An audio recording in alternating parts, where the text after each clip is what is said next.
Hello beautiful soul! Welcome back to my channel. This is my channel. I'm from Japan, Kabayan Gemini. This reading is for you.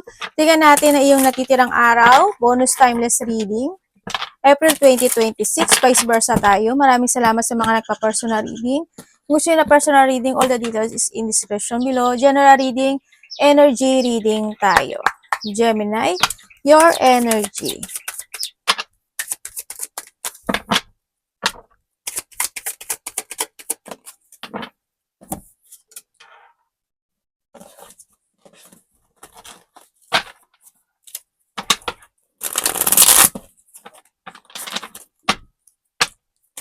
Energy ni Gemini.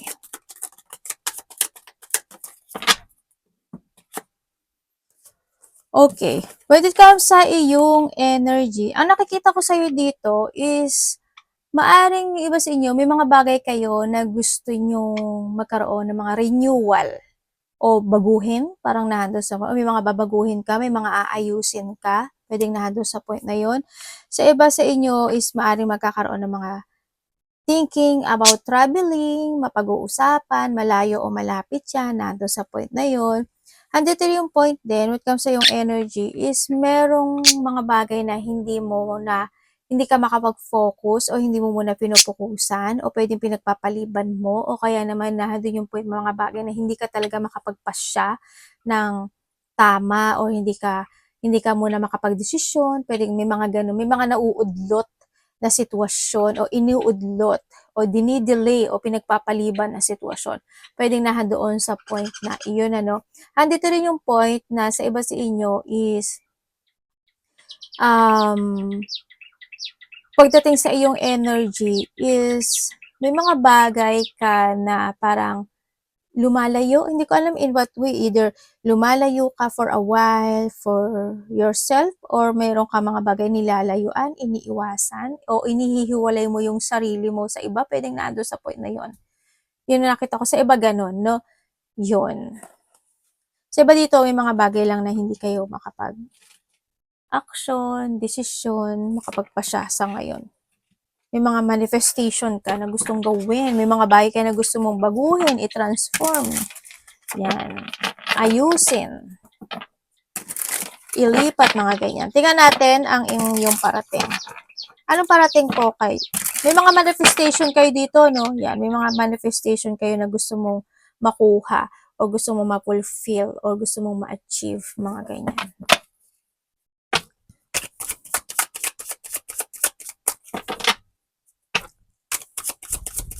Parating kay Gemini.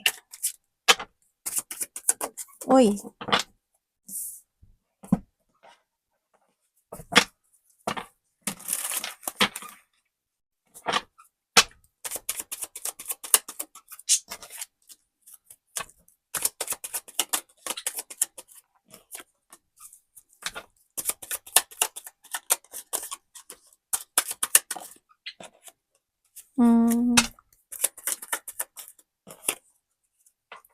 Okay, parating sa iyo. Parating sa iyo is meron ka daw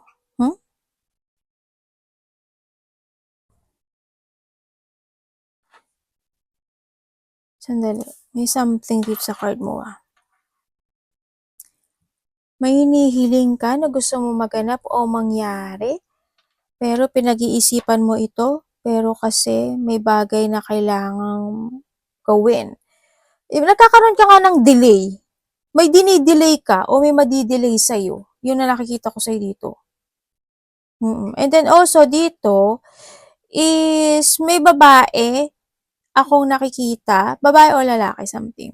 Hindi ko alam kung may ibibigay ka sa kanya o may hihilingin ka sa kanya or siya ang may ibibigay sa iyo o may hihilingin sa sayo. Babae.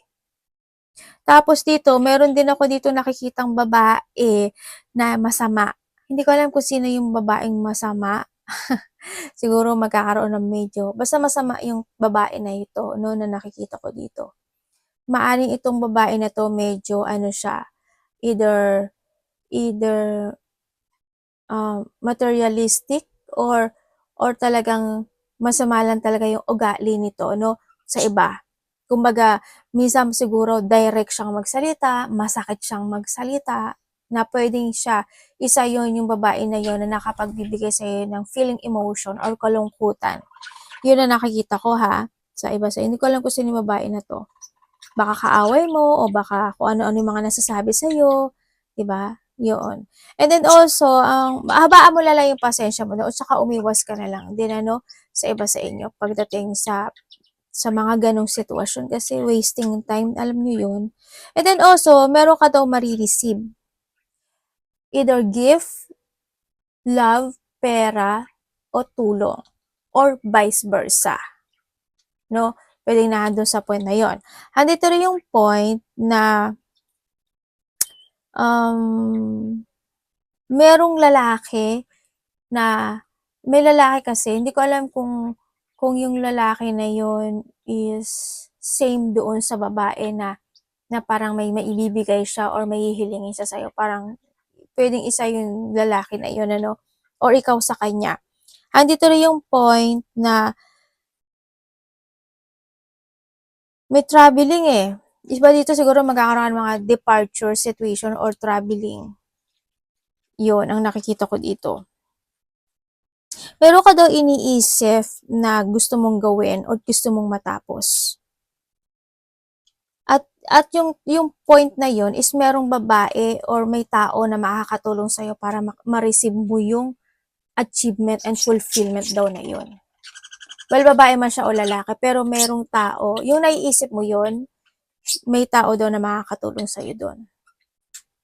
Yun ang sinasabi. Hindi ko alam kasi marami kayo kung ano yung naiisip mo. May papasok din na pera sa'yo. So, iba sa inyo, ang bilis ng paglabas ng pera, kaya medyo ingatan nyo. Pero tingnan pa rin natin yung pera mo mamaya. Dito sa'yo. May completion ka actually dito, no? May completion ka. Pero may taong insecure eh. Hindi ko alam, sana hindi ikaw ito. May taong insecure. May taong materialistic. May taong obsessed when it comes sa status. May tao na makasarili at sakim. Meron din ako nakikita na tao na hindi siya marunong mag-organize eh. Siguro hindi siya marunong magpatakbo ng kaperahan, hindi siya, burara siya. Si burara talaga ate. Kasi di ba disorganized, ganun. Ay Lord, sabay ka. Reaction, alam mo, ang OA ko talaga palagi. No? O, yung mga ganun, may ganung tao. Sana naman hindi ikaw to ha. Meron din ako nakikitang chaos. May nakikita rin ako na disloyal. May tao na maiinis o maiirita. Basta may taong yung iba sa inyo, naintindihan ko na. Yung iba sa inyo, either may maririnig kayo sa inyong tenga na parang feeling nyo may nagsalita o may nag-whistle o yung ganon. O kaya naman meron kayong maaaninag. Di ba? Alam mo naman si ate minsan, mahilig manakot. Alam mo yun? May ganon. May ganon ako nakita. Anak, alis dyan, may pupo. Naano ng card, mami. Naglabasan may mga buting-ting na ito. Yun ang nakikita ko sa inyo. Makiramdam kayo, may mararamdaman kayo. Kasi may nakikita akong something. Okay, dapat iwasan. Dapat mo iwasan ni Gemini.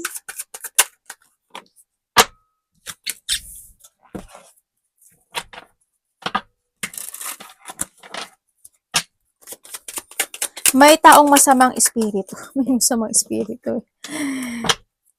Masamang ugali, masamang espiritu, ganyan.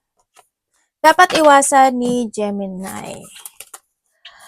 Okay, dapat iwasan mo, siyempre yung mga point of illusion ka na illusion, hindi ka naman nagagawa, hindi ka naman nag-a-action, hindi ka nagpo-pursue, mga ganun. Iwasan mo rin yung Siyempre, yung mas umiksi yung pasensya mo, ganyan. Siyempre, iwasan mo magmadali. Ibig sabihin, di ba?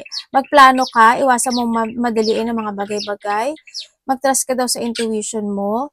Huwag mo i-ignore yung mga sign na pwedeng ibigay sa'yo. And syempre, iwasan mo yung pagdudahan din yung sarili mo or pagdudahan yung mga kakayahan o mga bagay na gusto mong gawin o umpisahan sa buhay. Iwasan mo rin, syempre, yung mga ikaka-frustrate mo talaga sa buhay, di ba? Halimbawa, may pera ka 1,000 pesos, nagustuhan mo at gumastos ka talaga, di ba? Tapos wala nang tira. Syempre, at the end, masaya ka nung time na yon, at the end, mapuprostrate ka kasi wala ka na palang pera. Example ko lang yun para mas maintindihan nyo, ha? Iwasan mo rin, syempre, yung mga pagpupuyat, yung kulang ka sa tulog, magbawi ka hanggat maaari, no? Yun ang sinasabi din dito. Iwasan mo yung mga tao na pwedeng mangloko, manglinglang, mangdaya, manggadsyo, or kung ikaw ito, iwasan mo rin yun. Iwasan mo na hindi ka magkaroon ng mga bagong strategy, pag-a-analyze, or kailangan mo talaga na i-progress yung mga dapat nang i-progress sa buhay. Don't be stagnant din, ano? Tsaka kung may mga bagay na kailangan mo mag-open up, need mo mag-speak out, well, nag-speak out ka naman talaga. Kung mag-open up, ganyan. Kailangan mo i-release yung mga bagay na ikaka-stress mo, anxiety, depression mo, mga ganyan. Iwasan mo yung na matungo ka dun sa sitwasyon ng mga ganong feelings, no? Okay, tingnan natin na yung love, kapatid, anak, magulang, karelasyon, kaibigan, pamilya, Gemini, love.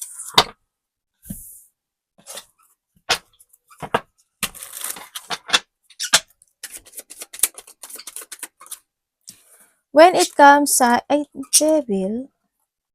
devil and lovers?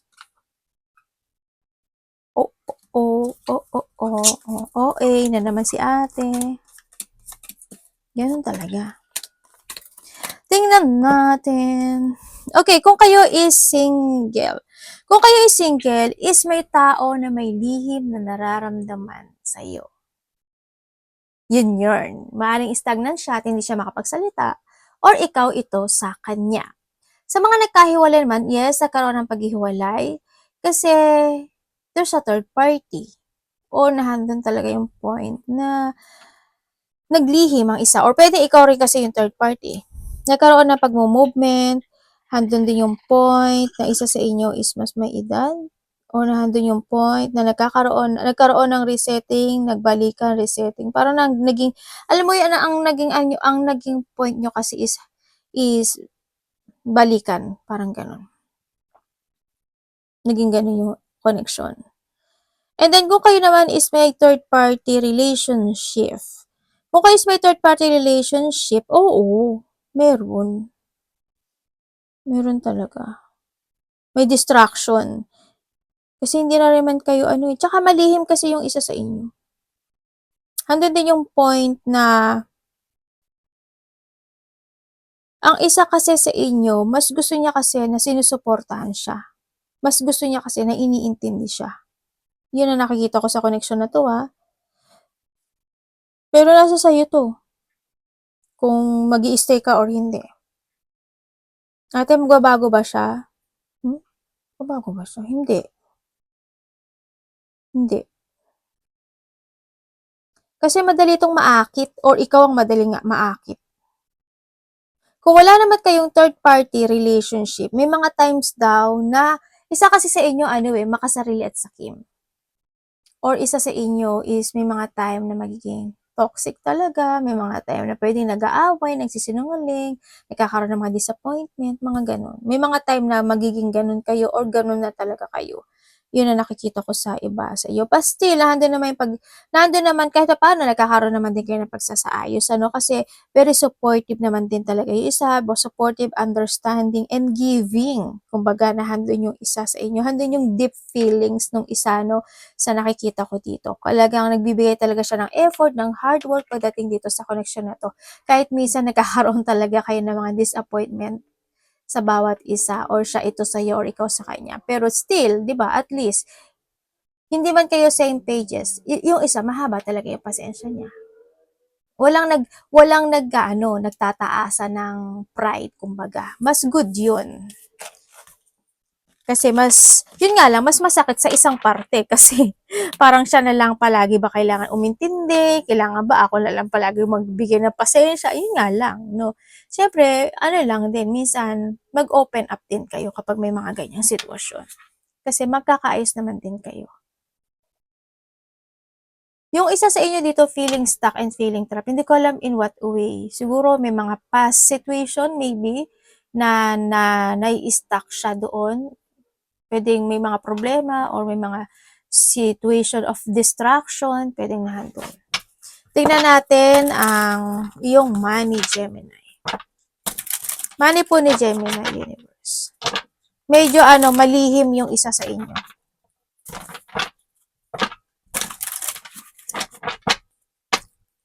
Money po ni Gemini.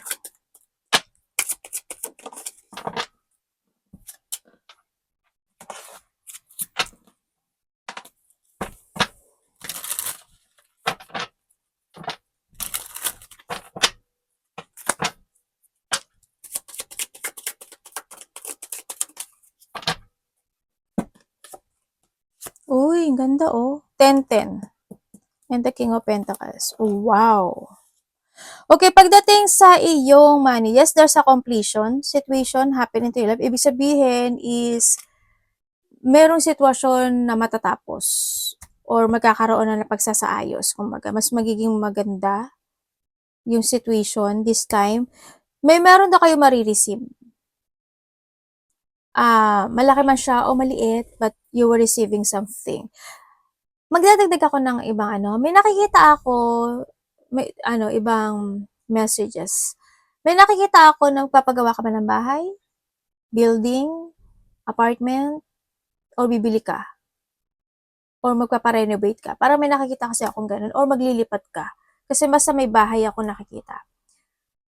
May nagpalit sa akin, sabi ko may bahay, sabi niya, hindi po yun bahay, condo. Natawa ako, yung bahay tsaka condo, isa lang po ha. Kasi tirahan din yun ha. Basta tinitirahan, bahay mo rin yun. Bahay yun ha. Baka nalito lang din siguro siya. Ako tuloy nalito din tuloy ako, 'di ba? Yun, basta tinitirhan, bahay yun. Sa akin hindi ko alam kung ano interpretation nyo kasi yun yung pagkakaintindi ko sa akin. Baka magkakaiba nga tayo.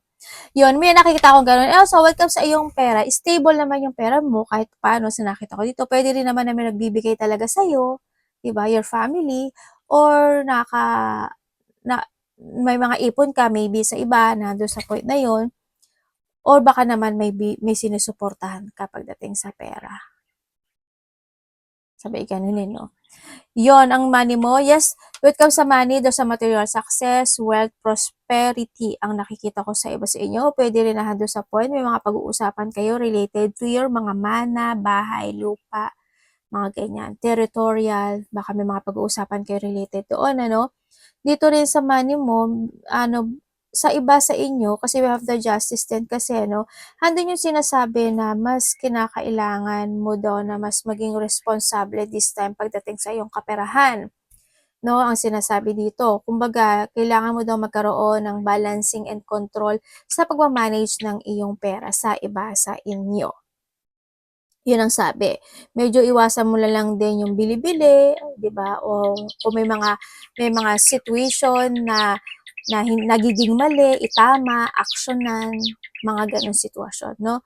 Ako nakikita sa if you want talaga ng more on stability into your life, yun ang nakita ko dito. Pwedeng iba sa inyo, nagkakaroon kayo ng feeling burden sometimes, diba? Pero, nare-resolbahan naman din kahit papaano ang nakikita ko. Or maybe sa iba is nasa inyo na talagang control ito. Balansehin nyo na lang, no? Yun. Arigato namaste, God bless.